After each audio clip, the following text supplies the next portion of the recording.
ನಮಸ್ಕಾರ ರೀ ಎಲ್ಲ ಪ್ರೀತಿ ಮಂದಿಗೆ. ಮೊದಲೇದಾಗಿ ಕನ್ನಡಿಗ ವಿನಾಯಕ್ ಬ್ಲಾಗ್ ಚಾನಲ್ಗೆ ಹಾರ್ದಿಕ ಸ್ವಾಗತ ರೀ. ನಾವು ಇವತ್ತು ಎಲ್ಲಿದ್ದೀನಪ್ಪ ಅಂತಂದ್ರೆ ನಮ್ಮ ವಿಜಯಪುರ ನಗರದಲ್ಲಿರುವಂತಹ ದಿವಟಗಿರಿ ಗಲ್ಲಿಯಲ್ಲಿರುವಂತಹ ಶ್ರೀ ಗುರು ರಾಘವೇಂದ್ರ ಸ್ವಾಮಿಗಳ ಮಠದಲ್ಲಿದ್ದೀನಿ ರೀ.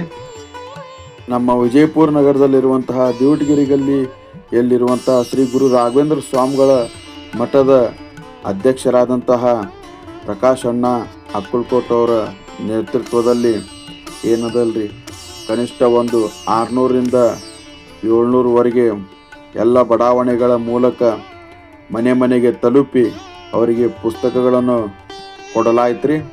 ಮತ್ತು ಅದೇ ರೀತಿ ಏನದಲ್ರಿ ಶ್ರೀ ಭಗವದ್ಗೀತಾ ಅಭಿಯಾನ ಕರ್ನಾಟಕ ವಿಜಯಪುರ ಜಿಲ್ಲಾ ಮತ್ತೇನದಲ್ರಿ ಶ್ರೀ ಸೋಂದಾ ಸ್ವರ್ಣವಲ್ಲಿ ಮಹಾಸಂಸ್ಥಾನ ಶ್ರೀಗಳು ಇಂದು ಶ್ರೀ ಗುರು ರಾಘವೇಂದ್ರ ಸ್ವಾಮಿಗಳ ಮಠಕ್ಕೆ ಹಾಗೂ ಭಗವದ್ಗೀತಾ ಜಯಂತಿ ಕಾರ್ಯಕ್ರಮಕ್ಕೆ ಆಗಮಿಸಲಿದ್ದಾರೆ.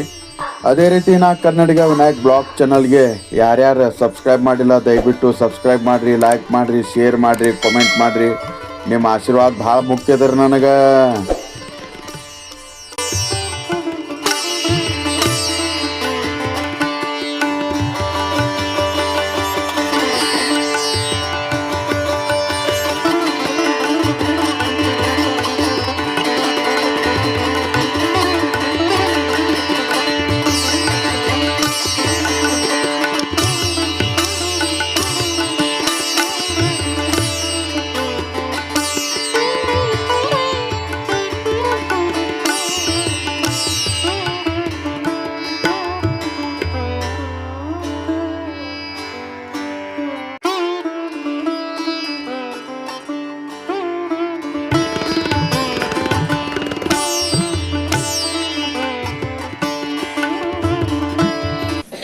आपादमौलिपर्यन्तं गुरुणामाकृतिं स्मरेत् तेन विघ्नाः प्रणश्यन्ति सिद्ध्यन्ति च मनोरथाः.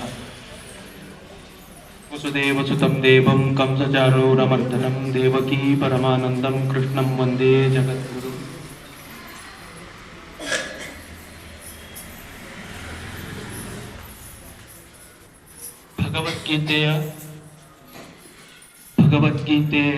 ಗೀತಾ ಜಯಂತಿ ಇವತ್ತು ಪಾರಾಯಣ ನಾವೆಲ್ಲರೂ ಬೆಳಗ್ಗಿನಿಂದ ಮಾಡ್ತಾ ಇದ್ದೀವಿ.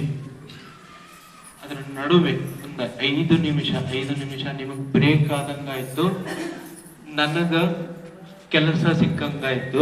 ಅದಕ್ಕೆ 5ರಿಂದ 10 ನಿಮಿಷ ಮಾತನಾಡ್ಲಿಕ್ಕೆ ಬಂದೀನಿ. ಬೇರೆ ಎಲ್ಲ ಮಾತನಾಡ್ಲಿಕ್ಕೆ ಅವಶ್ಯಕತೆ ಇಲ್ಲ, ಗೀತಾ ಜಯಂತಿ ಇರೋದ್ರಿಂದ. ಭಗವದ್ಗೀತೆಯೊಳಗ ಕೃಷ್ಣ ಬಹಳ ಸಲ ಉಪಯೋಗ ಮಾಡಿದಂತಹ ಶಬ್ದ, ಬಹಳ ಸಲ ಎಲ್ಲ ಯೋಗ, ಕರ್ಮಯೋಗ, ಜ್ಞಾನಯೋಗ, ಭಕ್ತಿ ಯೋಗ, ಯೋಗ ಯೋಗ ಯೋಗ ಅಂತ ಹೇಳ್ಯಾನ. ಯೋಗ ಅಂತಂದ್ರೆ ಸಹಜ ಅರ್ಥ ಯೋಗ, ಯುಗ ಯುಜ್ ಎರಡು ಸೇರು.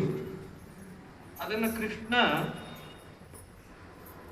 ಅತೀ ಸರಳವಾಗಿ ಹೇಳ್ಯಾನ. ಏನ್ ಹೇಳ್ಯಾನ ಅಂತಂದ್ರ ಸಮತ್ವಂ ಯೋಗ ಮುಚ್ಚತೆ ಅಂತ. ಸಮತ್ವ ಏನು? ಯಾವ ಸಮತ್ವ? ಪ್ರತಿಕ್ರಿಯೆ ಅಲ್ಲ, ಪ್ರತಿಯೊಂದು ಕ್ರಿಯೆಯೊಳಗೂ, ಕರ್ಮದೊಳಗೂ, ಮಾತಿನೊಳಗೂ, ಎಲ್ಲ ವಿಚಾರದೊಳಗೂ ಸಮತ್ವ. ನಮಗೆಲ್ಲ ಗೊತ್ತಿದ್ದಿದ್ದೇ ಅದ, ಆದ್ರೆ ನಾವು ಯಾರು ಪಾಲಿಸಂಗಿಲ್ಲ.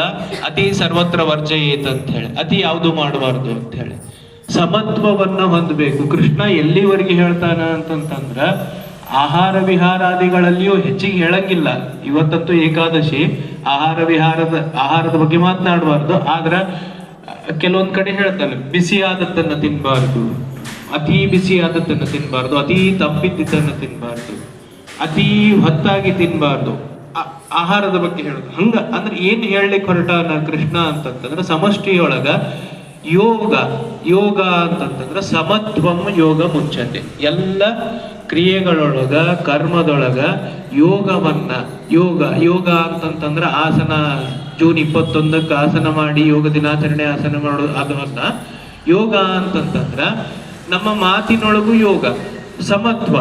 ಎಷ್ಟು ಬೇಕು ಅಷ್ಟೇ ಮಾತಾಡಬೇಕು. ಯಾವ ಕ್ರಿಯೆಯನ್ನ ಎಷ್ಟು ಮಾಡಬೇಕು, ಯಾವ ಪ್ರಮಾಣದಲ್ಲಿ ಮಾಡಬೇಕು, ಹಂಗ ಅಷ್ಟೇ ಮಾಡಬೇಕು.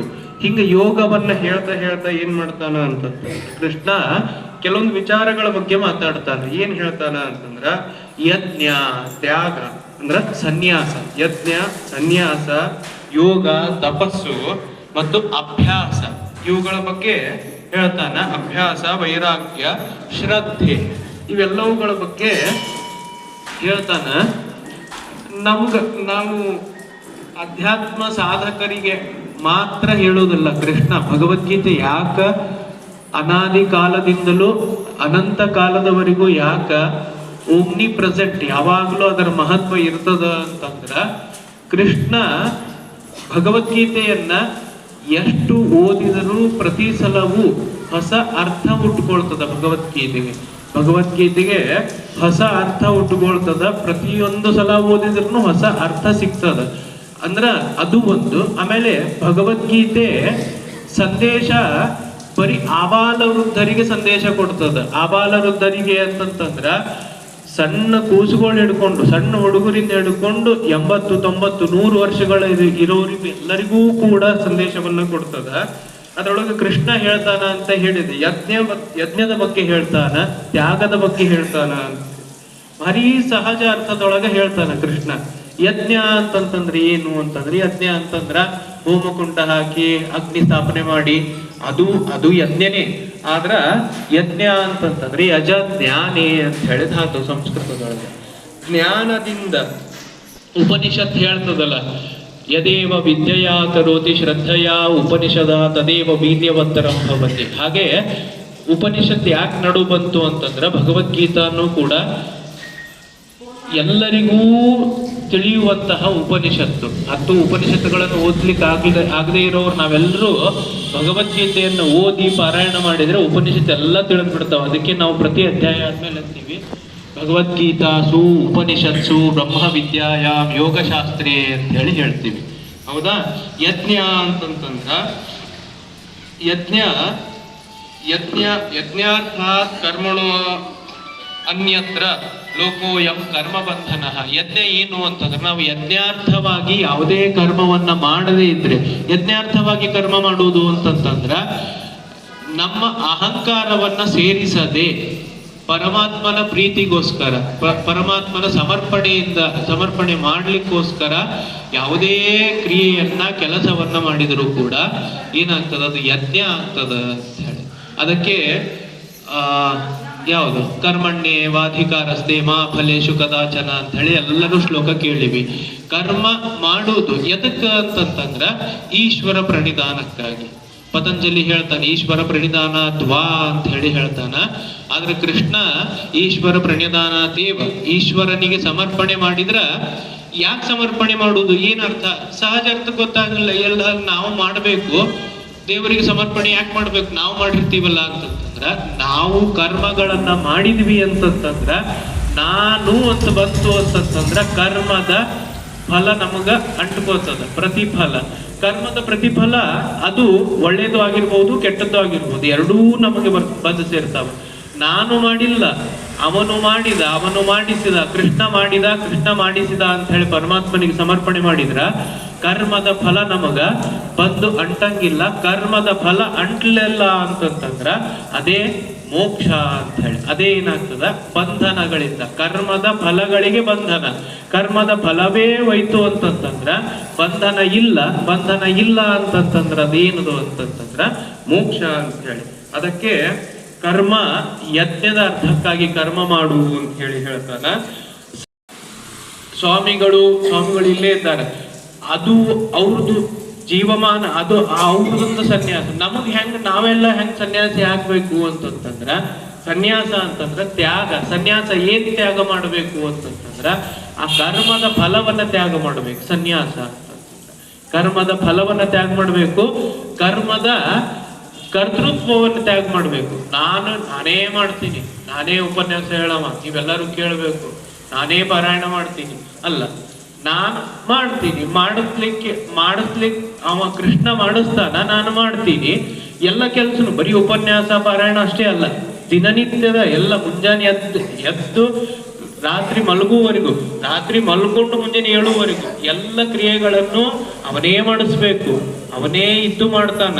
ನಾವು ಮಾಡ್ತೀವಿ ಅಂತಂತಂದ್ರ ಅಸಮರ್ಥರು. ನಮಗ ಪೂರ್ಣ ಯಾವ ಕರ್ಮವನ್ನೂ ಮಾಡ್ಲಿಕ್ಕೆ ಆಗಂಗಿಲ್ಲ, ಅವನೇ ಮಾಡಿಸ್ಬೇಕು. ಅದಕ್ಕ ತ್ಯಾಗ, ಸನ್ಯಾಸ ಏನು ಅಂತಂತಂದ್ರ ನನ್ನ ಅಹಂಕಾರವನ್ನ ತ್ಯಾಗ ಮಾಡಬೇಕು. ಕರ್ಮದೊಳಗ ನಮ್ಮನ್ನು ನಾವು ಸೇರಿಸಿಕೊಳ್ಳದೆ ಕರ್ಮ ಮಾಡ್ಲಿಕ್ಕೋಸ್ಕರ ಮಾತ್ರ ಮಾಡಬೇಕು. ಮಾಡು ಅಂತ ಹೇಳಿ ಕೃಷ್ಣ ಹೇಳ್ತಾನ. ಅಂದ್ರ ಈಶ್ವರ ಸಮರ್ಪಣೆ, ಪ್ರಣಿಧಾನ ಮಾಡು ಕರ್ಮದ ಫಲವನ್ನ ಅಂತ ಹೇಳಿ ಹೇಳ್ತಾನೆ.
स्वकं रूपं दर्शयामास भूयः आश्वासयामास च पीतमेनं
युद्धे प्रीतिकेशवः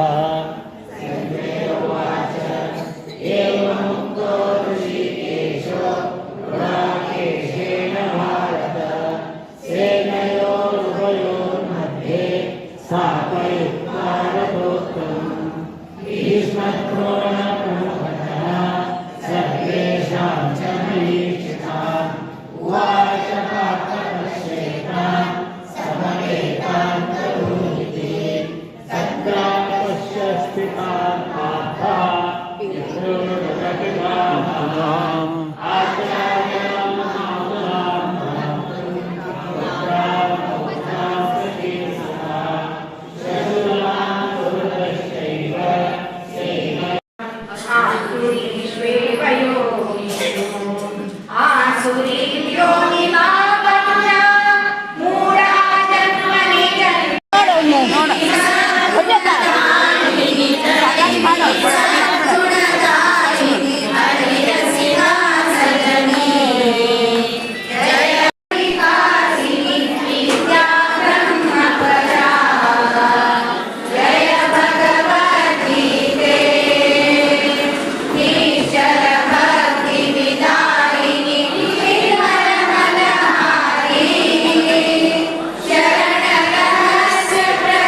ಹೇಳಿ ಸರ್. ಸೊಂದಾ ಸುವರ್ಣವಲ್ಲಿ ಮಹಾಸಂಸ್ಥಾನ ಶ್ರೀ ಭಗವದ್ಗೀತಾ ಅಭಿಯಾನ ವಿಜಯಪುರ ಜಿಲ್ಲೆ. ನಾವು ದಿವಟಗೆರೆಯ ರಾಘವೇಂದ್ರ ಸ್ವಾಮಿಗಳ ಮಠದ ವತಿಯಿಂದ ದಿನಾಂಕ 9 ಮತ್ತು 10ರಂದು ಭಗವದ್ಗೀತಾ ಪುಸ್ತಕವನ್ನು ಮನೆ ಮನೆಗೆ ತಲುಪಿಸಬೇಕು ಅಂತ ಒಂದು ಅಭಿಯಾನವನ್ನು ಹಮ್ಮಿಕೊಂಡಿತ್ತು. ಅದರ ಪ್ರಯುಕ್ತವಾಗಿ ನಾವು ನಮ್ಮಿದ್ದಂಥ ಸುತ್ತ ಬಡಾವಣೆಗಳಲ್ಲಿ 600 ಮನೆಗೆ ಹೋಗಿ ಪುಸ್ತಕವನ್ನು ಕೊಟ್ಟು ಇವತ್ತು 11ನೇ ತಾರೀಕಿನ ಗೀತಾ ಜಯಂತಿಯ ಕಾರ್ಯಕ್ರಮಕ್ಕೆ ಆಮಂತ್ರಣವನ್ನು ಕೊಟ್ಟಿವಿ. ಆ ಸಂದರ್ಭದಲ್ಲಿ ಬಹಳಷ್ಟು ಜನ ಬಡಾವಣೆಯವರು ಸಂತೋಷಪಟ್ಟು ಇವತ್ತು ಬೆಳಗಿನ ಜಾವ ಗೀತಾ ಜಯಂತಿಗೆ ಸುಮಾರು ಒಂದು 250 ಜನ ಭಾಗಿಯಾಗಿದ್ದರು. ಸಾಮೂಹಿಕವಾಗಿ ಗೀತಾ ಪಠಣವಾಯಿತು.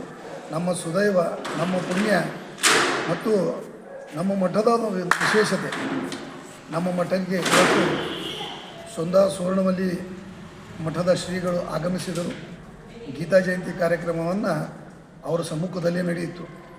ತುಂಬ ಉಪಯುಕ್ತವಾದಂತಹ ಕಾರ್ಯಕ್ರಮ ಆಯಿತು. ಇಡೀ ಹಿಂದೂ ಸಮಾಜಕ್ಕೆ ಮತ್ತು ಬಾಂಧವರಿಗೆ ಇದರಿಂದ ದೊಡ್ಡ ಲಾಭ ಆಯಿತು. 18 ಅಧ್ಯಾಯವನ್ನು ಪಠಣವನ್ನು ಮಾಡಿ ಇದರಲ್ಲಿ ನಮ್ಮ ಎಲ್ಲ ಪ್ರಮುಖರು ಭಾಗಿಯಾಗಿದ್ದರು. ಇದಕ್ಕೆ ನಾನು ನನ್ನ ಗೆಳೆಯರ ಬಳಗದ ಪರವಾಗಿ, ನನ್ನ ಅಣ್ಣ ತಮ್ಮದ ಪರವಾಗಿ ಹಾಗೂ ಎಲ್ಲ ಭಕ್ತರ ಪರವಾಗಿ ನಾನು ಸೊಂದಾ ಸುವರ್ಣವಲ್ಲಿ ಸಂಸ್ಥಾನ ಮಠಕ್ಕೆ ಧನ್ಯವಾದಗಳನ್ನ ಅರ್ಪಿಸ್ತೀನಿ. ಇದೇ ಥರ ಅಭಿಯಾನ ಮುಂದೆ ನಡೀಲಿ. ಈ ಭಗವದ್ಗೀತಾ ಅಭಿಯಾನ ಉತ್ತರೋತ್ತರ ಎಲ್ಲರೂ ನಡೆಸ್ಕೊಡ್ಲಿ ಅಂತ ಎಲ್ಲರೂ ಕೇಳ್ಬೋದು. ಧನ್ಯವಾದಗಳು.